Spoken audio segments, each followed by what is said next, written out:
51+ seat ला करके Bharatiya Janata party और NDA गठबंधन की सरकार बनेगी। ये बिल्कुल एक बरगलाने जैसा ये जो भी आपका एग्जिट पोल है। इस बार के चुनाव में भारतीय जनता पार्टी और एनडीए गठबंधन को बढ़त है और 51+ सीट ला करके भारतीय जनता पार्टी और एनडीए गठबंधन की सरकार बनेगी। और सर कुछ शिकायतें भी देखने को मिली आज अगर बात करें। अब शिकायतें उन क्षेत्रों में मिली है जहां वो लोग जीते हुए हैं, जहां उनके बड़े लीडर लड़ रहे हैं, तो उनको ये पता चल चुका है हम चुनाव बुरी तरह से हार रहे हैं, इसलिए इस प्रकार की हरकत ये लोगों ने ओछी हरकत करना प्रारंभ किया। इसलिए आपने देखा कि मधोपुर में उनका एक कर्मचारियों की गिरफ्तारी होती है, कर्मचारी की, यानी वो किस हद तक वो गिर चुके हैं, इससे स्पष्ट है। वहीं दूसरी तरफ जेएमएम दावा कर रही है कि उनकी सरकार रिपीट होगी। अब रिपीट वही तो कर रहे हैं ना, रिपीट करने के लिए बेचारे इतना कोशिश कर रहे हैं, लेकिन वो सफल नहीं होंगे। कितनी सीट होगा सर बीजेपी? हमने तो कहा कि बीजेपी 51+ सीटें एनडीए गठबंधन को आएगी।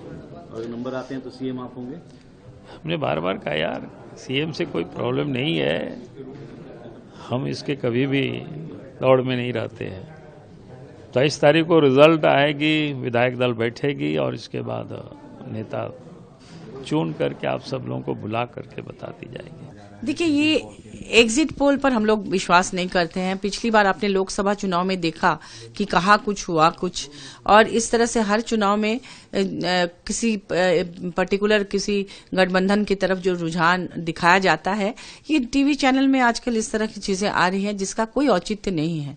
वो जनता चुपचाप अपना वोट करती है और ये सब आंकड़ों से हम बिल्कुल इत्तेफाक नहीं रखते हैं। बहुमत बिल्कुल हमारे जो इंडिया गठबंधन को दिया है, जेएमएम और कांग्रेस, राजद और वाम दलों की सरकार बनने वाली है, क्योंकि आपने देखा जो ये बम्पर वोटिंग हुई है और जिस तरह से इसमें महिलाओं ने बढ़ चढ़कर हिस्सा लिया है, उससे ये साबित होता है कि यहाँ सरकार बन रही है। और खासतौर पर शहरी इलाकों में विशेष रूप से अभी जो 38 सीटों पर चुनाव हुआ इस दूसरे चरण में, उसमें आपने देखा कि बोकारो और धनबाद में कितना कम वोटिंग हुआ। तो शहरी वोटर आमतौर पर माना जाता है कि इसमें भाजपा का आधिपत्य ज्यादा रहता है शहरी इलाकों में, तो वहां पर वोटिंग बहुत कम हुई है। उनके वोटर तो निकले ही नहीं है, और जो निकले हैं वो झारखंड मुक्ति मोर्चा और इंडिया गठबंधन के वोटर हैं।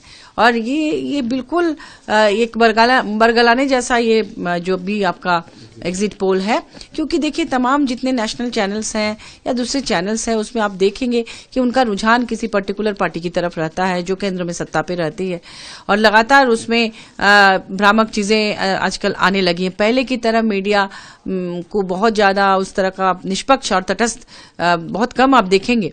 खासतौर पर जो तथाकथित बड़े चैनल्स हैं उसमें कई बार इस तरह के भ्रामक चीजें आती हैं जो पिछले लोकसभा चुनाव में बिल्कुल साफ हो गया है।